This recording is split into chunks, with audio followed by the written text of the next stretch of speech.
Hi hello welcome back to Neethu's ചാനലിൻ്റെ പുതിയൊരു വ്ളോഗിലേക്ക് എല്ലാവർക്കും സ്വാഗതം. അപ്പോൾ ഞാനിത് മീഷോയിൽ നിന്ന് വാങ്ങിച്ച ഒരു ബ്ലാക്ക് കളറിലെ പ്ലെയിൻ സാരിയാണ് കേട്ടോ. പ്ലെയിൻ സാരിയായിട്ട് ഉടുക്കാമെന്നുള്ള ആഗ്രഹത്തോടു കൂടി വാങ്ങിച്ചതാണ്. പക്ഷേ വീട്ടിൽ വന്നു കഴിഞ്ഞപ്പോഴാണ് മനസ്സിലായത് ഇത് തനി ബ്ലാക്ക് അല്ല കേട്ടോ. ചെറിയൊരു മങ്ങൽ ഇതിന് ഫീൽ ചെയ്തിട്ട്, അപ്പോൾ ആ മങ്ങൽ നമ്മൾ മാറ്റിയെടുക്കണ്ടേ. അപ്പോൾ പ്ലെയിനായിട്ട് ഉടുത്തു കഴിഞ്ഞാൽ ഒരുമാതിരി നരച്ച സാരി പോലെ ഫീൽ ചെയ്യും. അപ്പോൾ ഞാൻ വിചാരിച്ചു എന്നാൽ എൻ്റെ കുറച്ച് തുണ്ട് പീസുകളൊക്കെ ഇരിപ്പുണ്ട്, അപ്പോൾ ഇതൊന്നും നമ്മൾ വേസ്റ്റാക്കി കളയാതെ എപ്പോഴും സൂക്ഷിച്ച് വയ്ക്കുന്ന സാധനമാണ് കേട്ടോ. അപ്പോൾ ഇതിനകത്തിരിക്കുന്ന ഈ ഡിസൈൻ കണ്ടില്ലേ, ഈ ഡിസൈനാണ് ഞാൻ ഈ സാരിക്കകത്ത് കൊടുക്കാൻ പോകുന്നത്. ഒരുപാട് ഹെവി വർക്കൊന്നും കൊടുക്കുന്നില്ല, എനിക്ക് അത്ര വർക്കുകളൊന്നും ഇഷ്ടമല്ലാത്തതുകൊണ്ടാണ് ഹെവി ആയിട്ട് കൊടുക്കാതെ ചെറിയ കുറച്ച് വർക്കുകൾ മാത്രം നമുക്ക് അത്യാവശ്യമുള്ളത് കൊടുക്കാം. അപ്പോൾ ഈ പ്രിൻ്റുള്ള തുണിക്കകത്താണ് നമ്മൾ ആ ഫ്ലവർ കൊടുക്കാൻ പോകുന്നത്. ഫ്ലവർ ചെയ്യുന്നത് ആപ്ലിക് വർക്കിലാണ്. ആപ്ലിക് വർക്കിൽ ചെയ്യുമ്പോൾ നമുക്ക് സെയിം കളർ ബ്ലൗസൊക്കെ ഉണ്ടെങ്കിൽ, അല്ലെങ്കിൽ ബ്ലൗസ് പ്രിൻറ്റഡ് പീസ് ആണെങ്കിൽ നമുക്ക് നല്ല കോമ്പിനേഷൻ ആയിരിക്കും കേട്ടോ.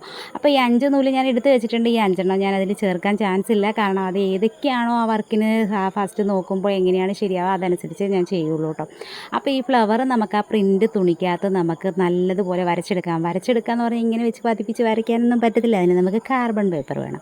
അപ്പോൾ ഞാനതിന് വേണ്ടിയിട്ട് വെള്ള കാർബൺ ഉണ്ട്, എൻ്റെ കയ്യിൽ നീല കാർബൺ ഉണ്ട്. അപ്പോൾ നമുക്കത് വരച്ചെടുക്കണ്ടേ. ആദ്യം നമുക്ക് എന്ത് ചെയ്യാം, ആ പ്രിൻറ്റ് പീസിനകത്ത് ആ ഫ്ലവർ വയ്ക്കുന്നതിൻ്റെ ആ 2 ഫ്ലവറും വരച്ചെടുക്കണം. കാര്യം കുറച്ച് ചെറിയ ഫ്ലവറും വെക്കാറുണ്ട്, കുറച്ച് വലിയ ഫ്ലവറും വെക്കാറുണ്ട്. ആ ഡിസൈനിലുള്ളതുപോലെ ഒരു ഫ്ലവർ 2 ഫ്ലവർ ആ ഒരു ഡിസൈനിൽ കൊടുക്കുന്നില്ല എന്ന് മാത്രമേ ഉള്ളൂ കേട്ടോ.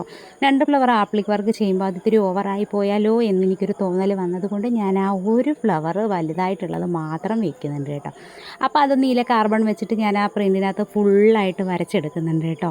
എംബ്രോയ്ഡറി ചെയ്യാൻ അറിയാവുന്നവർക്ക് സ്വന്തമായിട്ട് ഒരു സാരിയൊക്കെ ഡിസൈൻ ചെയ്തെടുക്കണമെങ്കിൽ ഇങ്ങനെയൊക്കെ ചെയ്യാം. ഇതിന് മുന്നേ ഞാൻ ഒരുപാട് ഡിസൈനൊക്കെ ചെയ്തിട്ടുണ്ട്. കുറേ കാലങ്ങൾക്ക് ശേഷമാണ് ഇതൊക്കെ ഞാൻ വീണ്ടും പൊടി തട്ടി എടുക്കാൻ പോകുന്നത് കേട്ടോ. കുറേ നാളായിട്ട് ഇതൊക്കെ റെസ്റ്റ് എടുത്തിരിക്കുമായിരുന്നു. അപ്പോൾ ഞാൻ എന്തായാലും ഈ ഫ്ലവറെല്ലാം ഈ പീസിനകത്ത് വരച്ചെടുത്തിട്ടുണ്ട് കേട്ടോ. കണ്ടില്ലേ, നല്ല കണക്ക് നമുക്ക് കിട്ടും കേട്ടോ. അപ്പം നമ്മൾ അടിക്കുമ്പോഴും അതേ ഫിനിഷിങ്ങിൽ ആ ഒരു ഷേപ്പിൽ തന്നെ കിട്ടും.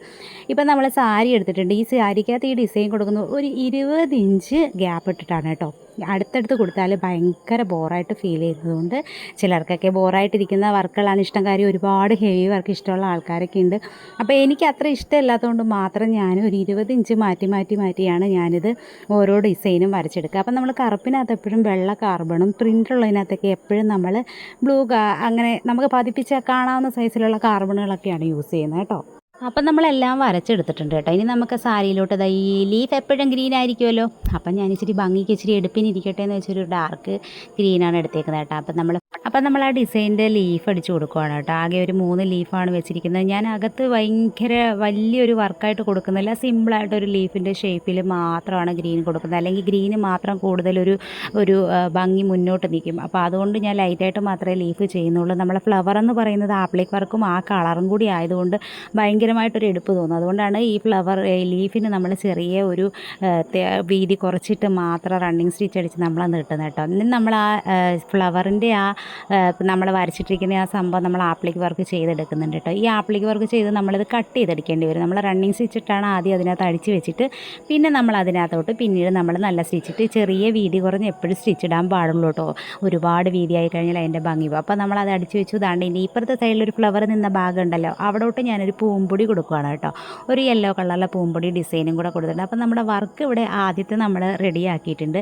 അപ്പോൾ ഈ വർക്ക് നമ്മൾ ആകെ കൊടുക്കുന്നത് മുന്താണിയിൽ മാത്രമാണ് കേട്ടോ. പിന്നെ നമ്മൾ ബോഡിയിൽ 25 മാർക്ക് ചെയ്തിരിക്കുന്ന ഭാഗമില്ലേ, അവിടെയെല്ലാം നമ്മൾ കൊടുക്കുന്നത് ചെറിയൊരു ഫ്ലവറും 2 ചെറിയ ലീഫും മാത്രമാണ് കേട്ടോ. സൈഡ് നമ്മുടെ ബോർഡർ ഭാഗത്തെല്ലാം ഈ ഒരു വലിയ ഫ്ലവറും ചെറിയ 2 ലീഫും മാത്രം കൊടുത്തു.